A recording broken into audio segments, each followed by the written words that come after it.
C'est le fils d'un ami de 19 ans qui a attiré mon attention sur ce phénomène. Il m'a dit: «Moi, j'écoute les podcasts à vitesse x2 comme tous mes amis». Au début, je ne comprenais pas, même pas de quoi il parlait, et puis il m'a expliqué que sur les applications de lecture de podcasts, il y a cette option choix de vitesse de lecture. Écouter en accéléré, l'idée me semblait saugrenue. Pourquoi écouter les gens parler plus vite? Eh bien, en fait, parce que tout le monde est pressé et que tous les gens, et tous les jeunes surtout, sont dans cette dynamique de rentabiliser chaque instant. D'un coup, je me suis senti dépassé par un phénomène nouveau que je n'avais pas repéré. Alors je suis allé voir. Cette option de choix de vitesse de lecture accélérée est en effet proposée sur la plupart des applications et des programmes, y compris YouTube, Netflix et même notre site de podcast France Culture.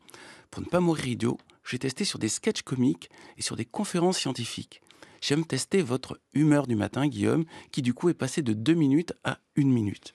Et j'ai aussi testé sur ma propre chronique de la semaine dernière, qui était de 3 minutes 30 et qui a elle aussi réduit de moitié. Le ressenti est complètement différent. En fait, l'humour et la connaissance, ce ne sont pas que des phrases qui s'enchaînent comme des perles d'un collier. C'est aussi une musique, un rythme, une manière de gérer le temps. Pour rire ou pour apprendre, il faut des espaces vides entre les espaces pleins, pour bien digérer. C'est un peu comme manger. On peut manger vite, mais on sent moins bien le goût des aliments. J'ai essayé de comprendre mon propre processus de compréhension. Quand j'écoute un podcast à vitesse normale sur un sujet sur lequel je suis ignorant, mon cerveau a le temps de créer des images et il fait des associations avec d'autres informations connues qui sont ainsi confirmées ou infirmées.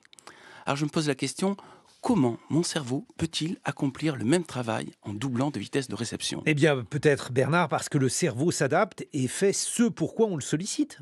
C'est en effet ce que j'ai pensé, car en tant que joueur d'échecs à la pendule, j'ai apprécié de pouvoir réduire mon temps à des parties de 3 minutes. Mon cerveau a donc su s'adapter pour penser en accéléré, au point de jouer pratiquement un coup toutes les 10 secondes. Mais quand, après coup, je revoyais le déroulé de la partie, je découvrais que j'avais raté beaucoup d'opportunités.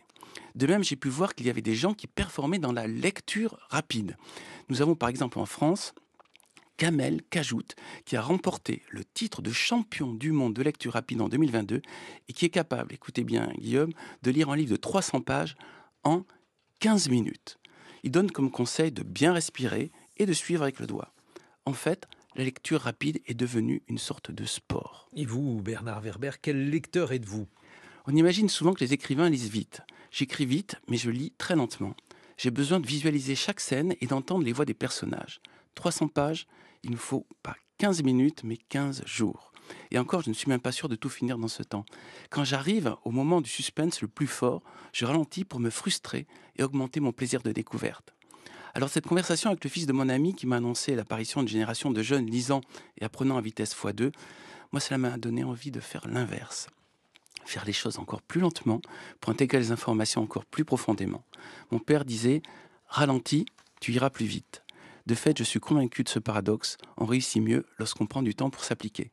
Et pour conclure, je citerai Woody Allen: j'ai pris un cours de lecture rapide et j'ai pu lire Guerre et paix en 20 minutes. De ce que j'ai compris, je crois que ça parle de Russie.